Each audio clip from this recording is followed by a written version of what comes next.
یہاں پر ٹرانسپونڈرز آف کر دیے جاتے ہیں اور ان کے شپس جو ہیں وہ ریڈارز کی نظر میں آئے بغیر ایران کے ساحلوں کے قریب پہنچتے ہیں اور وہاں پر ڈفرینٹ بوٹس میں لوڈ ہو کے یہ سامان جو ہے وہ ایران پہنچتا ہے. اور اسی وجہ سے ایران جو ہے اس کے بارے میں یہ کہا جا رہا ہے کہ اس نے بھی ری سٹاک کیا ہے, ریپلانش کیا ہے اپنا جو آرسنل ہے, اور خاص طور پر جو باقر کالیباف کا یہ بیان ہے اور پھر پاسدارانہ انقلاب کا کہ سیز فائر کے وقت کے دوران ہم نے اپنے دشمن کی ہر حرکت پر نظر رکھی ہوئی تھی اور ہم بھی اس وقت کو کچھ نئے ہتھیار بنانے کے لیے استعمال کر رہے تھے. اور میں آپ کے سامنے پھر ایگزیکٹ کوٹ رکھوں گا کہ باقر کالیباف نے اس کے حوالے سے کیا کہا. لیکن ایک تو یہ الزام ہے کہ فراہمی جو ہے وہ کی جا رہی ہے ہتھیاروں کی. پھر دوسرا, ولودیمیر زیلنسکی جو ہے رشین جو یوکرینین پریزیڈنٹ ہے, اس نے یہ الزام لگایا کہ اگر آپ جو سب سے بڑا اور کارگر ہتھیار اس جنگ میں ایران نے استعمال کیا, شاہد ڈرون,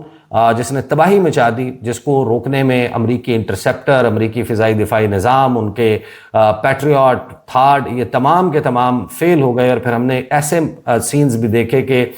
دنیا کے سب سے مہنگے اور سب سے جدید سمجھے جانے والے لڑاکا طیارے ان سلو موونگ ڈرونز کا پیچھا کر کے ان کو تباہ کرنے کی کوشش کر رہے ہیں. تو ولودیمیر زیلنسکی نے یہ الزام لگایا کہ آپ اس ڈرون کو پکڑ کے دیکھیں, اس کی ریورس انجینئرنگ کریں, اس کو کھول کے دیکھیں تو آپ کو پتہ چلے گا کہ روس اس میں کیا کچھ فراہم کر رہا ہے. اور روس اس سارے معاملے میں, یہ جو شاہد ڈرون والی گیم ہے, اس میں روس نے خود کیا گیم کی ہے. پھر تمام جو مغربی میڈیا ہے ان کا اپنے انٹیلیجنس سورسز کے حوالے سے یہ دعویٰ ہے کہ ایران کو میدان جنگ کی تمام انفارمیشن روس اور چین فراہم کر رہے ہیں. یعنی کہ جو بیٹل سپیس کی ان کو پوری ایک پکچر مل رہی ہے کہ کہاں کیا ہو رہا ہے, کہاں پر کون سے ایسٹس موجود ہیں. اس کے حوالے سے یہ دعویٰ کیا جا رہا ہے کہ جو روس کا مڈل ایسٹ خصوصاً خلیجی ریاستوں میں ایک بڑا پیمانے پر پھیلا ہوا انٹیلیجنس نیٹ ورک ہے, وہ ریئل ٹائم ہیومن انٹیلیجنس بھی فراہم کر رہا ہے اور سیٹلائٹس کے ذریعے ایران کو میپ کوآرڈینیٹس, لوکیشنز اور امریکی اثاثوں کی مکمل تفصیلات فراہم کی جا رہی ہیں. یہ تو ہمیں معلوم ہے کہ ظاہر ہے کہ ایران جو ہے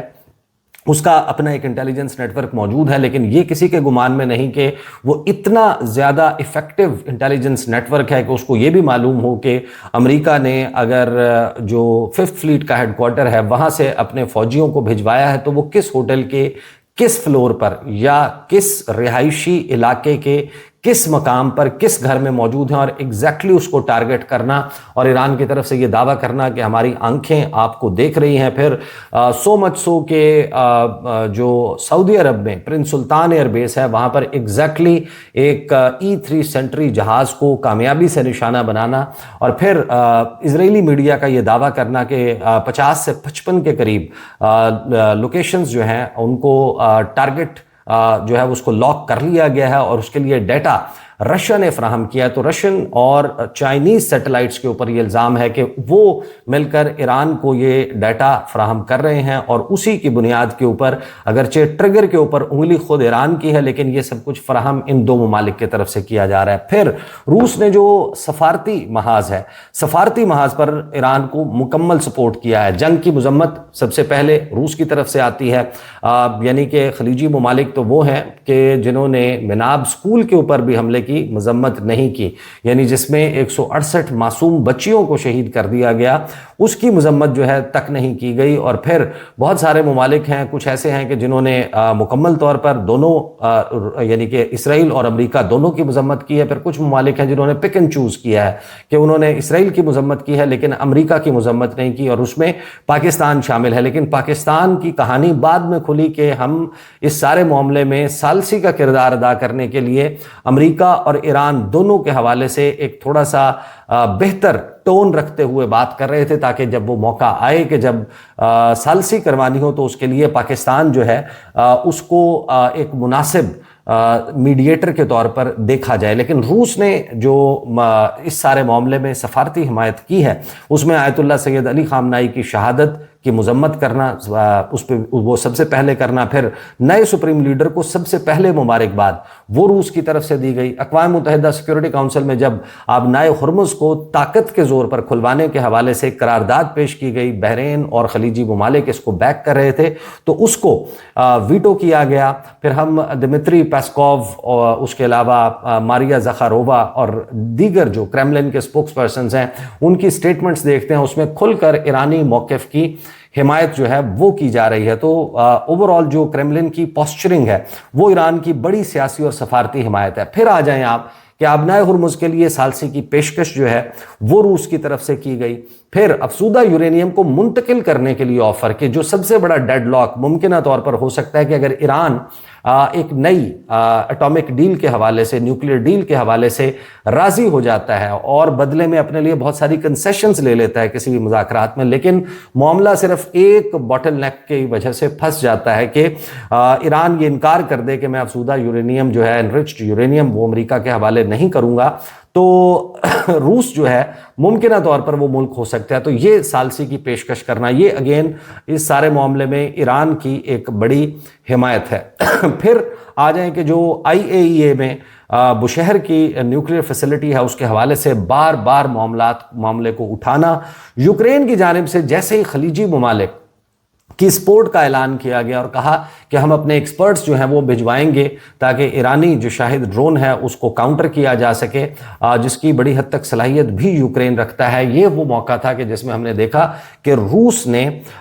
2022 میں یوکرین کے خلاف جنگ کا آغاز ہوا تھا، فروری 2022 میں، یعنی اس جنگ کے آغاز سے اب تک کا سب سے بڑا ڈرون حملہ، یعنی 948 ڈرون 24 گھنٹے کے وقت میں فائر کیے گئے، جس سے یوکرین کے اوپر پریشر پڑا کہ وہ جو اپنے ایکسپرٹس ڈرون کاؤنٹر کرنے کے خلیجی ممالک بھجوا رہا ہے تو پھر یوکرین کی حفاظت کون کرے گا۔ تو یہ ایک بہت بڑی سپورٹ تھی جو روس کی طرف سے ایران کی گئی۔ پھر جب ہم دیکھتے ہیں کہ جو جنگ ہے اس کی قیمت روس جو ہے وہ باقاعدہ بڑھاتا ہوا نظر آ رہا ہے کہ امریکہ اور اس کے اتحادیوں کے لیے، اس کے خاموش اتحادیوں کے لیے، اس کے جو ایکٹیو اتحادی ہیں جو بڑھ چڑھ کر اس میں حصہ لے رہے ہیں، ان سب کے لیے اس جنگ کی کاسٹ اور پوری دنیا کی اکانومی کے لیے اتنی بڑھا دینا کہ یہ سسٹینیبل ہی نہ رہے، کہ جو آپ اچیو کرنا چاہتے ہیں ایران میں بمباری کر کے یا ایران کے خلاف جنگ لڑ کے، وہ اچیو کرتے کرتے آپ کا اتنا نقصان ہو جائے کہ آپ کی اپنی کمر ٹوٹ جائے۔ یہ کام جو ہے وہ روس نے میدان جنگ میں کیا ہے۔ ایک طرف اس نے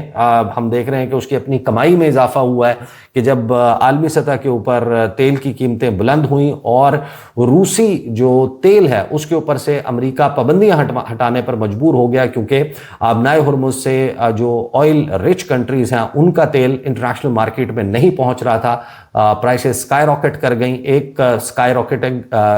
جو پرائسز ہیں ان سے روس نے فائدہ اٹھایا، کیونکہ دنیا کا دوسرا سب سے بڑا ایکسپورٹر ہے روس آفٹر سعودی عربیہ ہائیڈرو کاربنز کا، اور پھر جو اس کا تیل ہے اس کے اوپر پابندیاں تھیں۔ انڈیا کو بھی اجازت دے دی، دنیا کے بہت سارے ممالک کو، کہ آپ روسی تیل خریدیں دھڑا دھڑ، آپ اس کو جام نگر ریفائنری میں لے کر جائیں، دیگر اپنی آئل ریفائنریز میں لے کر جائیں، ریفائن کریں اور دنیا بھر میں بیچیں، ہمیں کوئی اعتراض نہیں۔ تو روس نے اس سے اپنا فائدہ بھی اٹھایا، لیکن پھر جو عالمی مارکیٹ میں تیل کی قیمتیں بڑھنے سے روس کا فائدہ ہوا سو ہوا، لیکن دوسری طرف ایران کی جو آبنائے ہرمز کی بندش کو جو ہے وہ کس طریقے سے اس نے سود مند بنایا، کہ ہم نے دیکھا کہ روس نے اپنی گیسولین کی ایکسپورٹ پر پابندی لگائی تو لگائی، جولائی تک اس کو لاک کر دیا کہ جولائی تک وہ اپنی گیسولین ایکسپورٹ نہیں کرے گا، یعنی اپنے پیٹرولیم پروڈکٹس میں پیٹرول جو ہے خاص طور پر وہ ایکسپورٹ نہیں کرے گا۔ اور ایران جو کاسٹ بڑھا رہا تھا اس کے امریکہ اور اس کے اتحادیوں کی اور پوری دنیا کی، کہ اگر ہمارے خلاف جاریت کی جاتی ہے اور دنیا خاموش رہتی ہے تو پھر دنیا اس کا بوجھ بھی اٹھائے، تو پوری دنیا کی معیشتیں جو ہیں وہ اس وقت ہل کر رہ گئی ہیں۔ اور روس نے جو یہ فیصلہ کیا کہ گیسولین ایکسپورٹ نہیں کی جائے گی، اس نے the other way around Iran کی بہت زیادہ ہیلپ کی ہے۔ پھر ہم یہ دیکھتے ہیں کہ اب جو ہے روس جو ہے اس نے یہ فیصلہ کیا ہے، جو نیا فیصلہ ہمارے سامنے آ رہا ہے، اور اس کے حوالے سے ظاہر ہے کہ ابہام موجود ہے کہ ایگزیکٹلی کیا اس کی بنیاد ڈائریکٹلی ایران کو بینیفٹ کرنا ہے، یا پھر جو ریزنز سائٹ کیے جا رہے ہیں، کوٹ کیے جا رہے ہیں وہ، کیونکہ انٹرنیشنل انرجی ایجنسی کے مطابق جب سے یوکرین کے خلاف جنگ شروع ہوئی ہے روس کی، اس کے بعد سے اب تک روس اپنے جو پروڈکشن ڈیٹا ہے وہ ایگزیکٹ ڈیٹا شیئر نہیں کر رہا۔ اس کے حوالے سے کچھ اندازے اور روس کے جو بیانات ہیں یا روس کی طرف سے فراہم کردہ ڈیٹا ہے، نمبرز ہیں، انہی کے اوپر ریلائی کرنا پڑتا ہے انٹرنیشنل انرجی ایجنسی کو۔ اب روس نے فیصلہ یہ کیا ہے کہ جو اس کی جو تیل کی پروڈکشن ہے وہ کٹ ڈاؤن ہو کر 3-4 لاکھ بیرل، اور کچھ جو اس وقت انٹرنیشنلی میڈیا نیٹ ورکس ہیں وہ یہ رپورٹ کر رہے ہیں، رائٹرز نے اس کو ایکسکلوسیو سٹوری کے طور پر چھاپا ہے کہ روس نے تقریباً 5 لاکھ بیرل پر ڈے، یعنی 500,000 بیرل پر ڈے تک پروڈکشن کو کٹ لگایا ہے۔ یہ کب لگایا گیا تھا؟ جب کرونا پیک پر تھا، انٹرسٹی ٹریول بند ہو گیا تھا، ممالک کے درمیان ٹریول نہیں ہو رہا تھا، جہاز نہیں اڑ رہے تھے، انٹرسٹی ٹریول نہیں ہو رہا تھا، بسیں نہیں چل رہی تھیں، کارخانے نہیں چل رہے تھے، اور پوری دنیا میں تیل کی ڈیمانڈ میں بہت زیادہ کمی آ گئی تھی۔ اور جب کمی آئی ڈیمانڈ میں، طلب میں کمی آئی اور رسد موجود تھی، تو انٹرنیشنلی مارکیٹس کو آئل کا ایک بہت بڑا شاک لگا اور پرائسز نیچے چلی گئیں۔ اس کو سٹیبلائز کرنے کے لیے اوپیک پلس رشیا، ان ممالک نے فیصلہ کیا تھا کہ ہم اپنی پروڈکشن کٹ کر دیں گے، بہت نیچے لے جائیں گے، تاکہ طلب اور رسد کو بیلنس کر کے ایک ایسا وہ موقع بنایا جائے کہ جس میں آئل پرائسز سٹیبلائز ہوں، دوبارہ سے اوپر جائیں۔ اب روس این اس وقت جب پوری دنیا آبنائے ہرمز کی بندش سے، ایک طرف ایران اور دوسری طرف امریکہ کا اپنا بلاکیڈ موجود ہے، جو سی بورن آئل ہے پرشین گلف کا، یہ انٹرنیشنل مارکیٹ نہیں پہنچ رہا۔ روس کی طرف سے یہ فیصلہ کرنا کہ تقریباً، اور اس کے لیے انہوں نے پریٹیکسٹ جو ہے وہ ڈیفرنٹ لیا ہے، لیکن انٹرنیشنل انرجی ایجنسی کا جب ہم بیان دیکھتے ہیں کہ روس ہمیں بتا ہی نہیں رہا درست طریقے سے کہ کون سا فیصلہ وہ کس بنیاد پر کر رہا ہے، لیکن اب روس نے بہت سارے اپنے جو پلانٹس ہیں، جو اس کی ریفائنریز ہیں، ان کو بند کر دیا، اور یہ کہا ہے کہ ہمارے اوپر یوکرین کی طرف سے حملے کیے گئے ہیں، لہٰذا ہم جو ہے وہ جرمنی کو، ہنگری کو، پولینڈ کو، یورپ کے بہت سارے ممالک کو سپلائی بند کر رہے ہیں، اس کے لیے جو پائپ لائنز ہیں ان کو بند کیا جا رہا ہے، اور اپنی آئل پروڈکشن کو کٹ کر کے اپریل کے مہینے میں وہ تقریباً 5 لاکھ بیرل یومیہ نیچے لا چکا ہے۔ تو انٹرنیشنلی ایک طرف 20.9 ملین بیرل پر ڈے کا ایک شارٹیج آبنائے ہرمز کی بندش سے ہے، اور اب روس کی طرف سے 5 جو ملین بیرل ہے، سوری 500,000 بیرل، یعنی کہ 5 لاکھ بیرل روزانہ کی بنیاد پر اپنی پروڈکشن کو کم کرنا، یہ ایک بہت بڑا شوق ہے پوری دنیا کے لیے، جس میں ہم یہ دیکھ رہے ہیں کہ یہ جو خبریں اب سامنے آ رہی ہیں، وجوہات کچھ اور بتائی جا رہی ہیں۔ پھر ہم دیکھتے ہیں کہ رشین جو فارن منسٹر ہیں سرگئی لاوروف، انہوں نے ایک ہنگامی دورہ کیا تھا روس کا۔ انہوں نے جو وانگ وی ہیں چائنیز کاؤنٹر پارٹ، چینی وزیر خارجہ، ان کے ساتھ مل کر جو بیان دیا وہ ایک بڑا سٹرونگ سٹیٹمنٹ تھا، لیکن اب جو سرگئی لاوروف ہیں اور پوٹن جو مسلسل رابطے میں بھی تھے اس جنگ کے آغاز سے، ایرانین لیڈرشپ کے ساتھ ان کی ٹیلی فونک کنورسیشنز ہو رہی تھی، لیکن اب جب مذاکرات جو ہیں وہ ڈیڈ لاک کا شکار ہو رہے ہیں، ابھی تک ہمیں یہ کلیئرٹی نہیں ہے کہ آج رات میں کسی وقت جو ڈیلیگیشنز ہیں وہ پہنچ جائیں گے، پہنچ کر ان مذاکرات کو شروع کر پائیں گے یا نہیں، لیکن روس نے ان مذاکرات کا سارا معاملہ اٹھا کر امریکہ کے اوپر ڈال دیا ہے۔ رشین جو فارن منسٹر ہیں سرگئی لاوروف، انہوں نے کہا ہے کہ Iran trapped by false promises, کہ ایران کو جھوٹے وعدوں میں ٹریپ کیا گیا ہے، اور ماضی میں بھی اس کی مثالیں موجود ہیں۔ Foreign minister Sergei Lavrov says Russia sees threats and pledges in the US-Iran talks but no facts. Russia's TASS news agency reports کہ روس کو یہ لگتا ہے کہ دھمکیاں ہیں، وعدے ہیں، اور وعدے بھی جھوٹے وعدے ہیں، اور حقیقت سے ان کا کوئی تعلق نہیں ہے ایران اور امریکہ کے درمیان مذاکرات کے حوالے سے۔ اینڈ وی سی ایرانز پوزیشن، ہمارے سامنے اس وقت ایران کی پوزیشن موجود ہے، جو بہت درست طریقے سے یہ آرگیو کرتی ہے کہ ان کو باقاعدہ جھوٹے وعدوں میں، جھوٹے لاروں میں پھنسایا گیا ہے، جس طریقے سے joint comprehensive plan of action JCPOA جو 2015 میں باراک اوباما کے دور میں سائن ہوئی تھی، تو اسی قسم کی صورتحال ان کو لگتا ہے کہ اس کا سامنا سامنا ہے اور اس کو روس جو ہے وہ انڈورس کر رہا ہے اس پوزیشن کو. لاوروف کہتے ہیں کہ رشیا اس ساری صورتحال کو اینالائز کر رہے ہیں، ڈیولپمنٹ کو، اور جو پاسبلی ٹاکس ہو سکتی ہیں پاکستان میں جو ہر گزرتے پل کے ساتھ تبدیل ہو رہی ہیں اس کے حوالے سے پاکستان کے ساتھ رابطے میں ہے. اور اگر جو کرنٹ ایفرٹس ہیں ایرانی اور امریکی نیگوشیٹرز کے، ہم ان کو سپورٹ تو کرتے ہیں، لیکن اگر 2015 کے ایگریمنٹ جیسی بھی کوئی چیز ہو جائے، JCPOA جیسی، تو وہ بھی ایک بہت بڑی کامیابی ہوگی. لیکن روس بیک اینڈ کے اوپر رہتے ہوئے اس تمام معاملے کو سپورٹ کرے گا. تو ایران کی طرف سے اگر اس سارے معاملے میں کوئی ایرانی موقف کی بھرپور اور ڈٹ کر حمایت کرتا ہوا نظر آ رہا ہے تو وہ روس ہے، وہ چین ہے، وہ کچھ اور ممالک ہیں، اور پاکستان ایز اے میڈیٹر دونوں طرف جو ہے وہ معاملات بہتر رکھنے کی کوشش کر رہا ہے. لیکن اس میں ہم دیکھ رہے ہیں کہ جو ایران کے فارن منسٹر ہیں سید عباس عراقچی، ان کا بیان آتا ہے کہ جو امریکی نیول بلاکڈ ہے ایران کی، that is an act of war. یہ سیز فائر کی وائلیشن جو درمیان میں ہی شروع کر دی گئی تھی، مذاکرات کا پہلا دور ناکام ہوتے ہی کر دی گئی تھی، یہ ایکٹ آف وار ہے، ایران کے خلاف ایک جنگی اقدام ہے جس کا جواب دینے کی ہم جو ہے وہ پورا ہمارا اس وقت ارادہ بن رہا ہے کہ ہم اس کا جواب دیں گے. پاسدارانہ انقلاب اس قسم کی پوسچرنگ جو ہے وہ کرتے ہوئے نظر آ رہے ہیں. اور پھر جو محمد باقر کالیباف ہیں ایرانی پارلیمنٹ کے اسپیکر، انہوں نے یہ دعویٰ کیا جو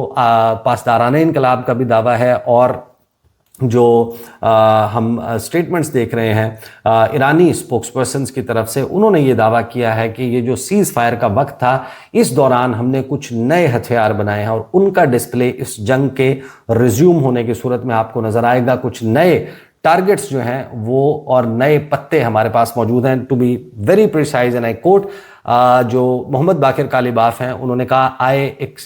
کہ جیسے ہی ڈونلڈ ٹرمپ نے کہا کہ I expect to be bombing, کہ میں یہ توقع کر رہا ہوں کہ میں ایران کے اوپر بمباری کا آغاز کروں گا. جو ایرانی پارلیمنٹ کے اسپیکر ہیں کالیباف، انہوں نے کہا کہ Tehran has new cards on the battle field that haven't yet been released, کہ ہمارے پاس کچھ ایسے پتے ہیں جن کو ابھی تک ہم نے شو نہیں کیا، اور اگر جنگ ریزیوم ہوتی ہے تو پھر اب وہ سب کچھ ہوتا ہوا آپ دیکھیں گے. These are the details. ایک ایوالونگ سچویشن ہے، لمحہ بلمحہ تبدیل ہو رہی ہے، اس پر گفتگو کا سلسلہ جاری رہے گا. اب تک کے لیے اتنا ہی، اجازت دیجیے، اللہ حافظ.